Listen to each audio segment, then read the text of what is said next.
r+3 divided by s+2। আচ্ছা, তাহলে এখন মাইনাস করো উপরে q মাইনাস r মাইনাস 3, এখানে r+3 মাইনাস s মাইনাস 2। বুঝেছো?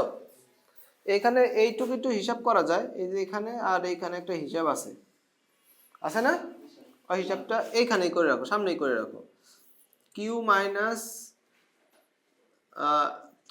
মাইনাস আর মাইনাস 3, এখানে হলো আর মাইনাস এস প্লাস 1। আচ্ছা ঠিক আছে, এটা নাম্বার 6, এটা দেখা যাচ্ছে। তাহলে এখন 5 ও 6 হতে পাই, 5 ও 6 নং হতে পাই। কি পাবো এটা? দেখো এখানে একটা মিল খুঁজে বের করি। এই যে মিল পাওয়া গেছে।